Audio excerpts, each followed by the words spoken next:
இயற்கையை வணங்கி அனைவருக்கும் வணக்கம். நான் உங்கள் விக்னேஷ். இது நம்ம சேனல் வேணாமனை. 2025-2026 ஆண்டு கல்வியாண்டிற்கு உண்டான 5 ஆண்டு சட்டப்படிப்புக்குண்டான கட் ஆஃப், அதாவது கலந்தாய்வுக்கான மதிப்பெண் வந்து ரிலீஸ் பண்ணிட்டாங்க. ஸோ டாக்குமெண்ட் வெரிஃபிகேஷன் வரைக்குமே போய் முடிந்துருச்சு. நாளை மறுநாள் 15-16 தேதிகளில் வந்து அலாட்மெண்ட் லெட்டருமே இஷ்யூ பண்ண போகிறாங்க. இந்த ஃபர்ஸ்ட் கவுன்சிலிங்கோடைய கட் ஆஃப் லிஸ்ட்டை பேஸ் பண்ணி கட் ஆஃப் அனலைஸ் வந்து நம்ம பண்ண போகிறோம். ஸோ நிறைய விஷயங்கள் வந்து ஏற்கனவே நம்ம சேனலில் வந்து சில சந்தேகங்கள் கேட்டிருக்கீங்க. அந்த சந்தேகத்தை வந்து கமெண்ட் பண்ணி இந்த என்னென்ன கொரீஸ் கேட்டிருந்தீங்களோ கமெண்ட்டில் அந்த கொரீஸை ஃபர்ஸ்ட் ஆஃப் ஆல் வந்து சால்வ் பண்ணிவிட்டு கட் ஆஃப் அனலைசஸ்க்கு வந்து போகலாம் அப்படின்னு நான் நினைக்கிறேன். அப்படி பார்க்கும்போது ஸோ யூஸ்வலாக வந்து ஒரு அப்ளிகேஷன் வந்து ஒருத்தவங்களுக்கு வந்து ரிசல்ட் வர்றதுக்கு யூனிவர்சிட்டியில் இல்லை வேறு ஈவன் தான் அது வந்து +2 மார்க்ஸாக இருக்கலாம், டிப்ளமோ மார்க்ஸாக இருக்கலாம், இல்லை வந்து காலேஜ் மார்க்ஸாக இருக்கலாம். ஸோ ரிசல்ட்ஸ் வர்றதுக்கு முன்னாடி வந்து அப்ளிகேஷன் வந்து யூனிவர்சிட்டி சைட்லேருந்து க்ளோஸ் பண்ண போகிறாங்க அப்படின்னா உங்களுக்கு 5th செமஸ்டர் வரைக்கும் இல்லை வந்து எது பெண்டிங் எவ்வளோ ரிசல்ட்ஸ் இருக்கோ அந்த ரிசல்ட்ஸை பேஸ் பண்ணி அப்ளிகேஷன்ஸ் வந்து அப்ளை பண்ணிவிட்டு ஃபர்தராக ரிசல்ட்ஸ் வந்தோடனே வந்து அதை ஆட் பண்ணிக்க சொல்லி நம்ம யூனிவர்சிட்டிக்கு லெட்டர் கொடுத்து ஃபர்தராக வந்து என்ன சொல்கிறது அட் தி டைம் ஆஃப் வந்து வெரிஃபிகேஷன் அப்போ வந்து டாக்குமெண்ட் வெரிஃபிகேஷன் அப்போ இல்லை வந்து ரேங்க் லிஸ்ட் ரிலீஸ் பண்ணுறதுக்கு முன்னாடியோ வந்து நம்ம வந்து அந்த கட் ஆஃப் மார்க்கையும் வந்து நம்ம வந்து ஆட் பண்ணிவிட்டு நமக்கு வந்து லிஸ்ட்டை ரிலீஸ் பண்ண சொல்லி ரெக்வஸ்ட் வச்சாலே போதுமானது. இதுதான்.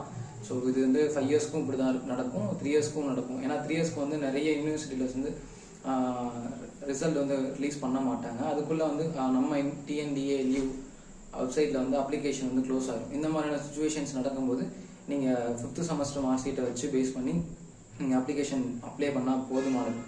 அதுக்கப்புறம் வந்து ஒருத்தவங்க வந்து சார் நான் DNC 94% வந்து அப்ளை பண்ணியிருக்கேன், எனக்கு சீட் கிடைக்குமா அப்படின்ற மாதிரி, தேனியில் சீட் கிடைக்குமா அப்படின்ற மாதிரி கேட்டிருக்காங்க. இப்போது நீங்கள் கட் ஆஃப் லிஸ்ட் எல்லாமே பார்த்தா செக் பண்ணாலே தெரியும். கண்டிப்பாக வந்து 93 அபோவ் இருக்குங்க எல்லாருக்குமே வந்து ஆல்மோஸ்ட் வந்து சீட் கன்ஃபார்மாக கிடச்சிரும். அது தேனி அப்படின்றப்போ அஃபிலியேட்டட் காலேஜ்ன்றப்போ உங்களுக்கு நிச்சயமாக சீட் கன்ஃபார்ம் ஆயிரும். இப்போ அலாட்மெண்ட் லெட்டருமே வந்து மேபி அலாட் ஆகிருக்கும்னு நினைக்கிறேன். அண்ட் மோரோவர் வந்துட்டு ஒருத்தவங்க வந்து 87.2.5 கேட்டிருக்காங்க பர்சன்டேஜ் வந்து 87.25% வந்து எடுத்திருக்கேன், எனக்கு சோயில் சீட் கிடைக்குமா அப்படின்ற மாதிரி கேட்டிருக்காங்க. ஸோ ஃபர்தராக நம்ம வந்து இப்போ இந்த வீடியோவில் வந்து அனலைஸ் பண்ணுவோம். ஸோ அனலைஸ் பண்ணுறதை பேஸ் பண்ணி உங்களுக்கு சீட் கிடைக்குமா கிடைக்காதுன்றதை வந்து நான் சொல்லிடுறேன். ஏன்னா வந்து இந்த தடவை பர்சன்டேஜ் எல்லாருக்குமே ஹையாக கேட்டிருக்காங்க அப்படின்றனால. ஓகேங்களா? ஸோ தென் வந்துட்டு நம்ம இப்போ வந்து ஃபஸ்ட்டு சோயல் லிஸ்ட்டை நான் எடுத்துறேன். சோயல்லையுமே வந்து 7.5 ரிசர்வேஷன், அந்த ரிசர்வேஷன் லிஸ்ட்டை நான் எடுத்து ஃபஸ்ட்டு நான் பார்த்து உங்களுக்கு ஒரு ஐடியா நான் சொல்லிடுறேன். ஓகேங்களா? ஸோ அப்படி பார்க்கும்போது BALLB ஹானர்ஸ், BBALLB ஹானர்ஸை பொறுத்தவரை 97.250% ஓசியில் கேட்டிருக்காங்க. ஆல்மோஸ்ட் BCக்கு 96, BCMக்கு வந்து 94, BN முஸ்லீம் BC அதுக்கப்புறம் DNC இந்த ரெண்டுத்துக்குமே சேர்த்து வந்து 97% வந்து கேட்டிருக்காங்க. SCக்கு வந்து 96% வந்து கேட்டிருக்காங்க. ஸோ இப்படி பார்க்கும்போது இதில் வந்து ஆல்மோஸ்ட் BALLB BBALLB ஹானர்ஸை பொறுத்தவரை வந்துட்டு நீங்கள் ஒரு 95%க்கு கீழே இருக்கவங்களுக்கு வந்து சீட் கிடைக்குமா அப்படின்னு கேட்டிங்க அப்படின்னா ஸோ அதுக்கான சான்சஸ் வந்து ரொம்ப ரொம்ப குறைவு அப்படின்னு நீங்கள் எடுத்துக்கணும். ஸோ உங்களுக்கு சைமல்டேனியஸாக வந்து நீங்கள் அஃபிலியேட்டட் காலேஜுக்கு அப்ளை பண்ணிருந்தீங்க அப்படின்னா அதில் உங்களுக்கு சீட் கிடைக்கிறதுக்கான பாசிபிலிட்டிஸ் அதிகமாக இருக்கும். அப்படியே BCom LLB அப்படி வந்தீங்க அப்படின்னா சேம் கேட்டகரி, அதுலேயுமே பெருசாக வந்து நமக்கு டிஃபரன்ஸ் இல்லை. அப்படி பார்க்கும்போது இதுலையுமே ஒரு 93 பிலோ நீங்கள் வந்து உங்களோட கட் ஆஃப் இருந்துச்சு அப்படின்னா கண்டிப்பாக உங்களுக்கு வந்து சீட் கிடைக்கிறதுக்கான பாசிபிலிட்டிஸ் வந்து கம்மியாக தான் இருக்குது. ஸோ அதுக்கப்புறம் BCALLB ஹானர்ஸை பொறுத்தவரை வந்துட்டு ஸோ அதுலேயுமே ரொம்ப டிஃப்ரென்ஸ் இல்லை. ஸோ சேம் அதே ரேஞ்சில் தான் கொடுத்துருக்காங்க. ஸோ 96, 93 இதில் வந்து கேட்டிருக்காங்க. ஸோ அப்படின்றப்போ இதில் வந்து 92% வரைக்கும் சீட் கிடைக்கிறதுக்கு உண்டான பாசிபிலிட்டிஸ் வந்து அதிகமாக இருக்குது. யாருக்கு அப்படின்னு கேட்டிங்க அப்படின்னா BC கோட்டாவில் வந்து BCALLB ஹானர்ஸில் அப்ளை பண்ணியிருக்கவங்களுக்கு வந்து 93.250% வந்து ஃபர்ஸ்ட் கவுன்சிலிங் கேட்டிருக்காங்க. ஃபர்ஸ்ட் கவுன்சிலிங் வந்து 7 பாயிண்ட் ஸ்பெஷல் ரிசர்வேஷனில் கேட்டிருக்காங்க. ஸோ இவங்களுக்கு வந்து 92% இருக்கிறவங்களுக்கு வரைக்கும் சீட் கிடைக்கிறதுக்கான பாசிபிலிட்டிஸ் இருக்குது. ஓகேங்களா? இதை ஜென்ரலோட கம்பேர் பண்ணி தான் என்னால் அது சொல்ல முடியும். தென் வந்துட்டு 80 85% வந்து கேட்டிருக்காங்க. யாருக்கு அப்படின்னு கேட்டிங்க அப்படின்னா பிசிஎம்முக்கு வந்து கேட்டிருக்காங்க. அப்படி பார்க்கும்போது ஸோ இவங்களுக்குமே வந்து 85ன்றப்போ உங்களுக்கு 83% கீழே இருக்கவங்களுக்கு வந்து சீட் கிடைக்கிறதுக்கு ரொம்ப ரொம்ப சான்ஸ் கம்மி. அதுக்கப்புறம் வந்து எம்பிசி டிஎன்சியை பொறுத்தவரை 93.500 கேட்டிருக்காங்க. ஸோ இவங்களுக்குமே ஒரு 1% ஆர் 2% வந்து நியர்லி வந்து சீட் கிடைக்கிற கம்மியாக இருக்கவங்களுக்கு சீட் கிடைக்கிறதுக்கு பாசிபிலிட்டிஸ் இருக்கு. அதர்வைஸ் கம்மியாக இருக்கவங்களுக்கு வந்து சீட் பாசிபிலிட்டிஸ் வந்து கிடைக்கிறது வந்து கன்ஃபார்மாக சொல்ல முடியாது எப்பயுமே. ஸோ இந்த 7.5 ரிசர்வேஷனில் சோயலுக்கு உண்டான கட் ஆஃப் லிஸ்ட் வந்து நம்ம அனலைஸ் பண்ணிட்டு இருக்கோம். அப்படி பார்க்கும்போது இந்த ஃபர்ஸ்ட் கவுன்சிலிங் கட் ஆஃப் லிஸ்ட்ல இப்போ வந்துருக்க கட் ஆஃப் லிஸ்ட்ல இருந்து ஒரு 1 or 2% கம்மியாக இருக்கிறவங்களுக்கு வந்து சீட் கிடைக்கிறதுக்கான பாசிபிலிட்டிஸ் இருக்கு. ஆனால் அதுக்கு கம்மியாக இருக்கவங்களுக்கு சீட் கிடைக்குமா அப்படின்னு கேட்டிங்க அப்படின்னா சீட் கிடைக்கிறதுக்கான உண்டான பாசிபிலிட்டிஸ் ரொம்ப ரொம்ப கம்மி. அதனால தயவு செஞ்சு அப்படி யாராவது இருந்தீங்க அப்படின்னா தயவு செஞ்சு வெயிட் பண்ணிட்டு இருக்காம ஸோ உங்களுக்கு அஃபிலியேட்டடில் கிடச்சிருந்துச்சு அப்படின்னா அஃபிலியேட்டடில் ஜாயின் பண்ணிக்கோங்க. ஆர் அதர்வைஸ் நீங்கள் வந்து ப்ரைவேட் காலேஜில் வந்து அப்ளை பண்ணியிருக்கீங்க அப்படின்னா ப்ரைவேட் இன்ஸ்டிடியூஷன்ஸில் வந்து நீங்கள் அப்ளிகேஷன் போட்டு அப்ளை பண்ணியிருந்தீங்கன்னா ஸோ அதில் கிடச்சிருந்துச்சுன்னா நீங்கள் அதில் தாராளமாக வந்து நீங்கள் ஜாயின் பண்ணிக்கலாம். ஸோ இப்போ ஜென்ரல் கேட்டகரியில் சோயலுக்கு பார்க்குறோம். ஸோ அப்படி பார்க்கும்போது இதில் எல்லாமே 95 above தான் இருக்குது. ஸோ எஸ்சிஏ எஸ்டிக்கு மட்டும் 90 to 93 இருக்குது. இவங்களுக்குமே அந்த நியர்லி 1% வந்து மார்க் கம்மியாக இருக்கவங்களுக்கு வந்து சீட் கிடைக்கிறதுக்கு உன்னோட பாசிபிலிட்டிஸ் அதிகமாக உண்டு. ஸோ இதுலேயுமே வந்து ரொம்ப டிஃப்ரென்ஸ் சொல்ல ஆல்மோஸ்ட் வந்து எல்லா கேடர்லையுமே வச்சு பார்க்கும்போது ஒரு 90% மேலே வச்சுருக்கிறவங்களுக்கு வந்து ஏதாவது ஒரு விதத்தில் வந்து பிகாமோ பிசிஓ சம்திங் ஏதாவது அவங்க அப்ளை பண்ணியிருக்க சப்ஜெக்ட்ல வந்து ஸோ சீட் கிடைக்கிறவங்களான பாசிபிலிட்டிஸ் இருக்கு. அதான் நான் சொன்னது போல இப்போ கேட்டிருக்க கட் ஆஃப்ல இருந்து 1% ஆர் 2% கம்மியாக இருக்கவங்களுக்கு சீட் வந்து கண்டிப்பாக கிடைக்கிறதுக்கான வாய்ப்புகள் இருக்கு. ஆனால் அது அதர்வைஸ் வந்து மற்றவங்களுக்கு சீட் கிடைக்கிறதுக்கான பாசிபிலிட்டிஸ் கம்மி. இதில் வந்து ஸ்பெசிஃபைடாக வந்து ஒகேஷனல் ஸ்ட்ரீமில் படித்தவங்களுக்கான கட் ஆஃப் வந்து இதில் சொல்லலை.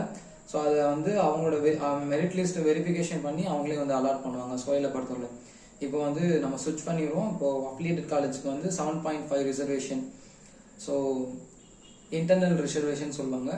இந்த ரிசர்வேஷனை பற்றி நம்ம இன்னொரு வீடியோவில் விளக்கமும் நம்ம கண்டிப்பாக நான் டிஸ்கஸ் பண்ணுறேன். ஸோ இந்த ரிசர்வேஷன் கீழே அஃபிலியேட்டட் காலேஜில் போய் சேர்றவங்களுக்கு வந்து ஸோ அட்மிஷன் ஃபீஸ் மட்டும் கட்டினாலே போதும். உங்களுக்கு hostel fee, academical, tuition fee எல்லாமே வந்து உங்களுக்கு வந்து ஃப்ரீ பண்ணிடுவாங்க. ஓகேங்களா? அப்படி பார்க்கும்போது ஓசிக்கு வந்து 96 ஓப்பன் கேட்டகரி, பிசிக்கு வந்து 93.250, பிசிஎம்க்கு வந்து 92.50. ஸோ 1% டிஃபரன்ஸ் இருக்கு. எம்பிசி டிஎன்சியை பொறுத்தவரை சேம் 93.50, ஓசி அதர்ஸ்க்கு வந்து 93.250, எஸ்சிஏக்கு வந்து 93.750, எஸ்டிக்கு வந்து 93.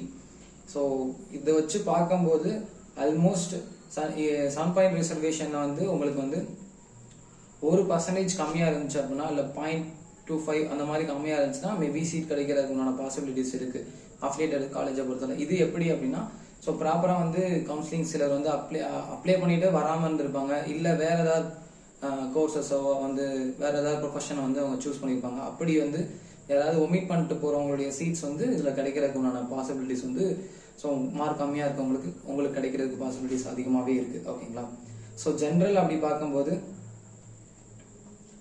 So general cut off affiliated காலேஜுக்கு அப்படி பார்க்கும்போது வந்து ஸோ 94.250 வந்து ஓசியில் கேட்டிருக்காங்க, பிசிக்கு வந்து 89% கேட்டிருக்காங்க, பிசிஎம்முக்கு வந்து 89.750 கேட்டிருக்காங்க, எம்பிசி டிஎன்சியை பொறுத்தவரை சேம் 89.500 கேட்டிருக்காங்க, எஸ்சியை பொறுத்தவரை 89%, எஸ்சிஏ பொறுத்தவரை 88.750% கேட்டிருக்காங்க, எஸ்டியை பொறுத்தவரை 82.750% கேட்டிருக்காங்க.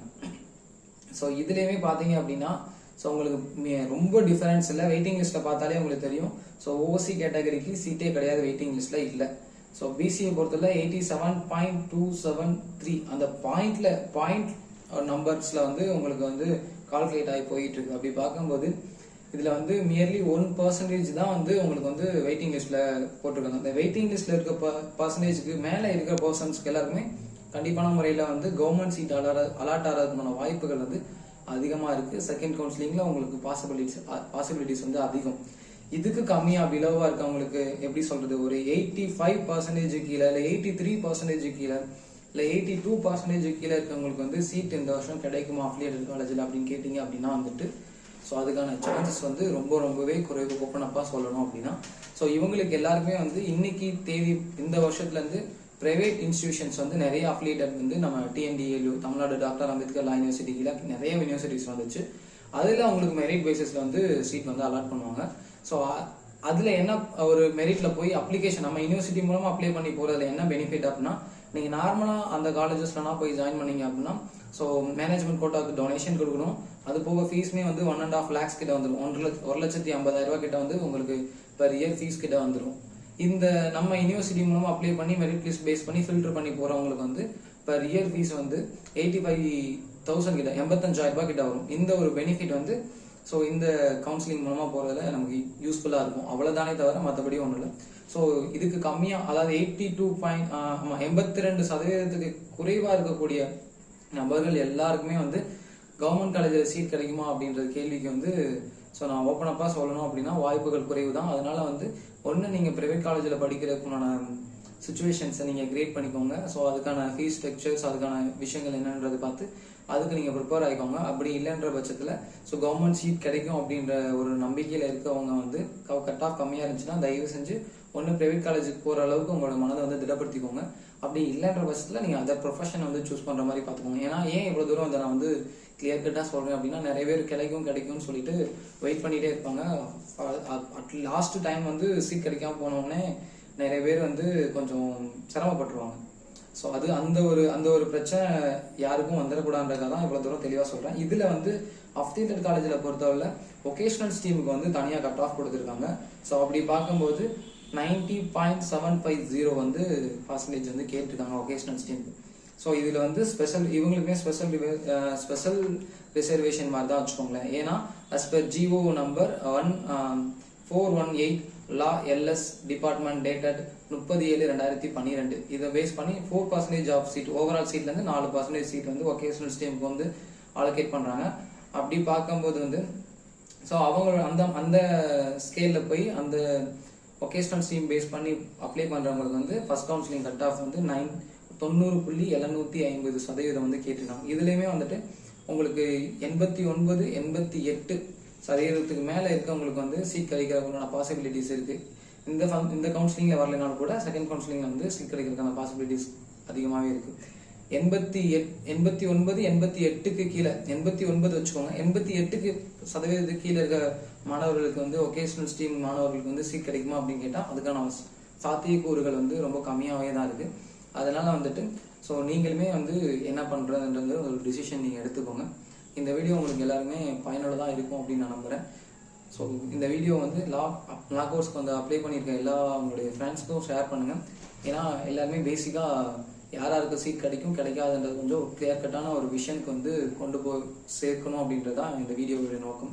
ஸோ இதில் வந்து கண்டிப்பாக உங்களுக்கு ஒரு ஐடியா கிடச்சிருக்கும்.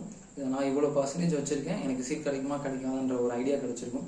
ஸோ இது போக உங்களுக்கு தேவையான வேறு ஏதாவது விளக்கங்கள் தேவைப்பட்டுச்சு அப்படின்னா, ஏதாவது கொரிஸ் இருந்துச்சு, ஏதாவது டவுட்ஸ் இருந்துச்சு அப்படின்னா தாராளமாக கமெண்ட் பாக்ஸில் கமெண்ட் பண்ணுங்கள்.